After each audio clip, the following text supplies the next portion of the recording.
Hi guys! Welcome back to a day in my life. Madalas na pa sa masakata sa yung bukid. Okay, so ito yung time na araw-araw kami nag-aani ng subing. And pagkatapos natin mag-aani ng subing, so dito naman tayo sa bahay. Dahil grabe, ang dudumi na talaga dahil sa mga alaga ko.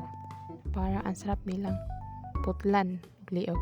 Okay, dahil alam niyo na kapag araw-araw kami nagtatrabaho, so walang talaga akong time na maglinis. Alam mo yun, yung ganyang feeling. Kapag ka nakauwi ka na sa bahay, gusto mo na lang din matulog. Na makapagbilang ka ng malakihan. Uy, buwang na. So, ito na nga. Nagpunas na ako ng misa dahil kailangan natin maglinis dahil ang dami na talaga nag-iagit-it na siya. So, medyo matagal na ako nakapagawa ng ganitong klaseng content ko dahil iba-iba na din yung mga ginagawa kong content. Yung pagkanan subing, so hindi ko pala siya ma-upload. Yes. Dahil alam niyo na itong trabaho na to kapag ka maglilinis ay mag-set up ka pa ng camera. Parang manggigigil ako dahil nakakapagod.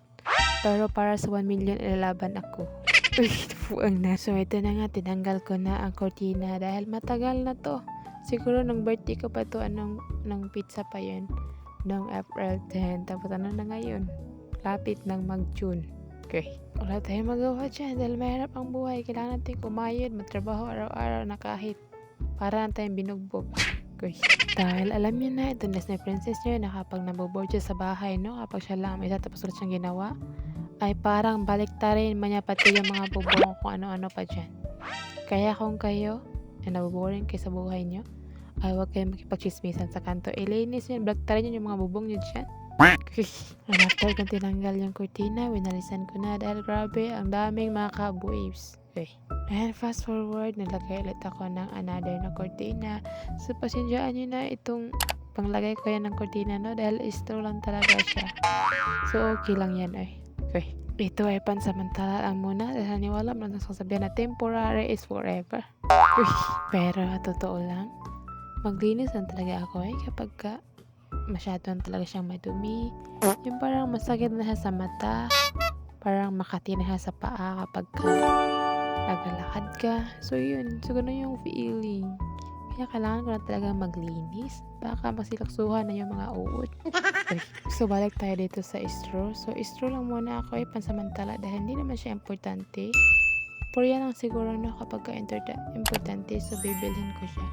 Pero, dyan lang naman siya. Tapos, hindi naman siya magamit. Diba?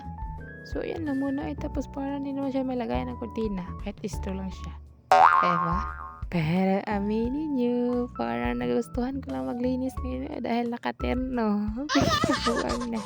At, syempre, sa paglilinis ay hindi mawala ang labonon. Kaya, dito naman tayo sa bulingon. So, tapos na tayo sa kurtina at saka sa mesa. So, proceed naman tayo sa lagayan ng platsu. So, ganun pa rin. Tamang punas-punas lang muna. Dahil kapag ka maglilinis, ganun talaga ang gagawin.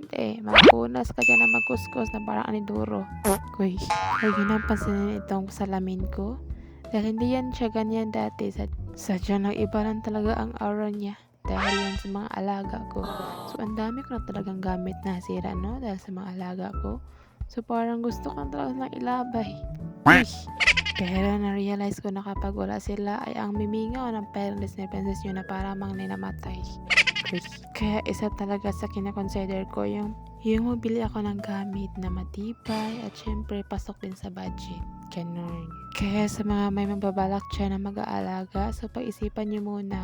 Baka marami kayong mahasayang na gamit. Alam nyo na, mamahalin.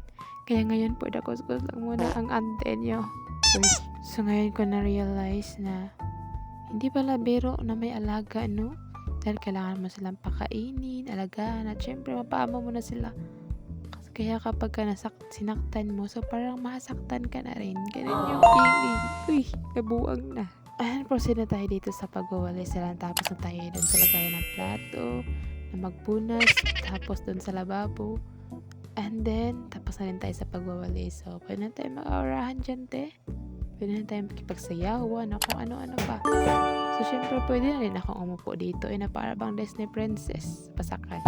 So, alam niyo pa guys, na sa ngayon ay grabe ang pagod. Dahil syempre, mag-aanit ng palay. Tapos napakainit, napakapagod. Sulit ko na napakahirap talaga. Kaya samahan na natin ang kape para mawala siya. Yes. Kaya deserve nating i-enjoy. As long as wala tayong inaabalang tao, hindi tayo namamosyo ng iba. Naghihingi na kung ano pa. So dito hindi ko na inisip yung pagod as long as mapahalaga natin yung araw.